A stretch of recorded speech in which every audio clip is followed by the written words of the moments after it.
Hello, welcome to the Top Shelf Literary Editions. This is episode 6. The conceit of this series is taking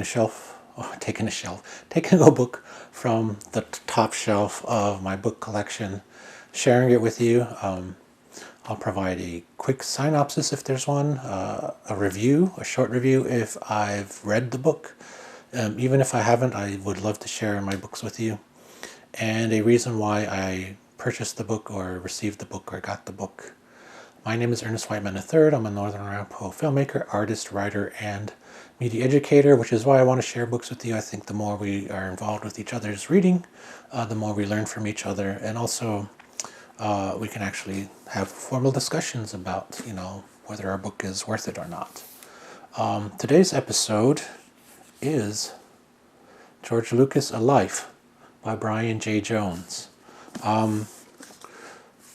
Suffice to say, I'm a big fan of George Lucas. I love the Star Wars films. The first 6 films I think are pretty good. The original trilogy is probably one of my favorite films of my childhood canon. This is an unauthorized biography. As you know, George Lucas is a very private man, so it takes a lot of interviews and media pieces about him. And this is mainly about how he started. There's a lot of good information about his early life, like he was involved in a car wreck when he was young, because he really loved cars. But it's also a very good overview of how he got started in the film business, and partially goes into a little bit of the making of Star Wars, the first film.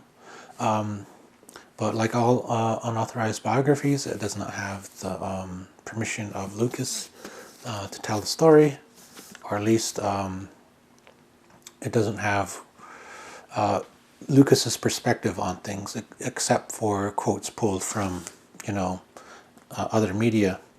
And it does paint him as a sort of like a vindictive little man sometimes.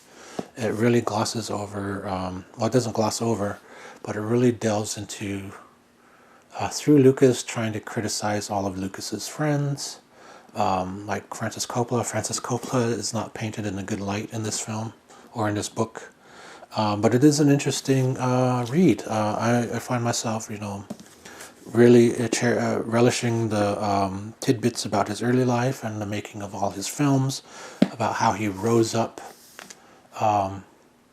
through film festival screenings with THX, his student film, and how a lot of his student films really showcased his talents as an editor, as a cinematographer, and as a storyteller. And people sort of like get on him now for being none of those things, but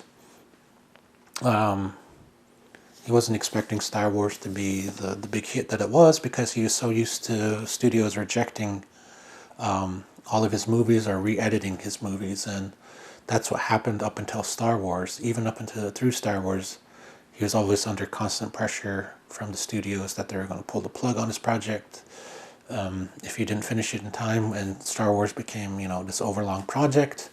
But when it was a big hit, suddenly he was given carte blanche, kind of, or at least he took that. Rather than continuing the studio system, he sort of went his own path, and whether or not that is a good thing is totally up to you to decide. I found this book very informative. I enjoyed parts of it. Some parts I did not enjoy, so it's a take it or leave it book. Me being a fan of George Lucas, was happy to find out anything new that I didn't know before, although it does paint him in some lights not so well, but that's going to happen. It isn't as egregious as the Bruce Lee biography that came out recently, but I would recommend reading George Lucas: A Life. And the reason I bought the book is, of course, I really enjoyed George Lucas's work. I enjoy his philosophy on filmmaking, as it sort of influenced my own. And I hope you found some good information from this. Again, if you have any comments, leave them below. If you want a deeper dive into any of these books, please leave a comment as well. And I'll catch you in the next episode. Thank you.